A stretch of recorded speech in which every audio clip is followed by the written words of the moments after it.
ಹಾಗಾಗಿ ತಿರುಪತಿಗೆ ಹೋಗಬೇಕಾದ್ರೆ ಮುಳುಬಾಗ್ಲಲ್ಲಿ ಶ್ರೀಪಾದರ ದರ್ಶನ ಮಾಡಿ, ಗುರು ದರ್ಶನದಿಂದ ಭಕ್ತಿ ಜ್ಞಾನವನ್ನು ಸಂಪಾದಿಸು, ಗಣೇಶನ ಕಾಣಿಪಾಕ ದರ್ಶನದಿಂದ ತೀರ್ಥದಿಂದ ಸ್ನಾನ ಮಾಡಿ ತ್ರಿಕರಣ ಶುದ್ಧಿ ಪಡ್ಕೊ, ಆಮೇಲೆ ಅಲ್ಲಿ ಗರುಡ ದರ್ಶನ ಮಾಡಿ ಶರಣಾಗತಿ ಸೇವೆಯನ್ನು ತಿಳ್ಕೊ, ಆಮೇಲೆ ಒಂದೊಂದು ಹೆಜ್ಜೆಯನ್ನು ಗೋವಿಂದ ಗೋವಿಂದ ಅಂದಾಗ ಓಂ ನಮೋ ನಾರಾಯಣಾಯ ಹೇಳಿ ಆ ಸಪ್ತಗಿರಿ ಅಂದರೆ 7 ಚಕ್ರ, 7 ಚಕ್ರವನ್ನು ದಾಟಿ ನೀಲಾಚಲ ವಾಸವನು, ಆ ನೀಲಾಚಲದಲ್ಲಿ ನಿಂತ ನಾರಾಯಣನನ್ನು ನಿನ್ನ ಕೇಶ ಅಂದರೆ ಶನಿಯನ್ನಲ್ಲಿ ಶನಿವಾರ ದಾನವನ್ನು ಮಾಡಿ, ಆಕಾಶಗಂಗೆಯಲ್ಲಿ ಸ್ನಾನ ಮಾಡಿ, ವಾರಾಹ ದರ್ಶನ ಮಾಡಿ, ಆಮೇಲೆ ಭಗವದ್ ದರ್ಶನ ಮಾಡಿ, ಗುರು ದರ್ಶನ ರಾಮಾನುಜರ ದರ್ಶನ ಮಾಡಿದಾಗ, ದಾನಾದಿ ಕರ್ಮಗಳು ಮಾಡಿದಾಗ, ಮತ್ತು ಕಬ್ಬಣದ ಕಾಯಿನ್ಗಳನ್ನು ಅಂದರೆ ಶನಿ ಇರೋ ವಸ್ತು ಲೋಹ ಅದನ್ನು ಶ್ರೀನಿವಾಸನ ಹುಂಡಿಗೆ ಶನಿವಾರದ ದಿನ ಹಾಕಿದಾಗ ಅಲ್ಲಿಗೆ ನಿನ್ನ ಕರ್ಮವನ್ನು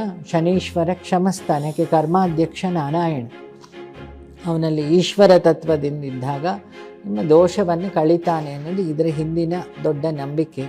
ಇದನ್ನು ತಿಳ್ಕೊಂಡು ಅಲ್ಲಿಂದ ಆ ಲಡ್ಡು ಪ್ರಸಾದ ಅಂದರೆ ಪೂರ್ಣವಾದ ವಸ್ತು, ಲಡ್ಡು ಅಪೂರ್ಣ ಅಲ್ಲ. ತಿರುಪತಿಯಲ್ಲಿ ಆ ಲಡ್ಡುವನ್ನು ಪಡೆದು ಅದನ್ನು ಅಪೂರ್ಣವಾದವರಿಗೆ ಹಂಚು, ನೀನು ಪೂರ್ಣ ಆಗ್ತೀನಿ. ಆವಾಗ ನಿನ್ನ ಕಷ್ಟ ವೆಂಕಟ ಕಷ್ಟವನ್ನು ತುಂಡು ಹರಿಸ್ತಾನೆ. ಕಟ ಅಂದರೆ ಸಂಸ್ಕೃತಲ್ಲಿ ತುಂಡು ಮಾಡು ಅಂತ. ಆ ತುಂಡು ಮಾಡೋ ತತ್ವವನ್ನು ಈಶ್ವರ ತತ್ವ ಅಂತೀವಿ, ಅದಕ್ಕೆ ವೆಂಕಟೇಶ್ವರ ಅಂತ ಹೇಳ್ತೀವಿ. ಹಾಗಾಗಿ ಹಿಂದಿನವರು ಈ ಕ್ರಮವನ್ನು ಇಟ್ಟರು. ಇಷ್ಟು ರೀಸನ್ ಒಂದು ತೀರ್ಥಯಾತ್ರೆ ಹಿಂದೆ ಇದೆ.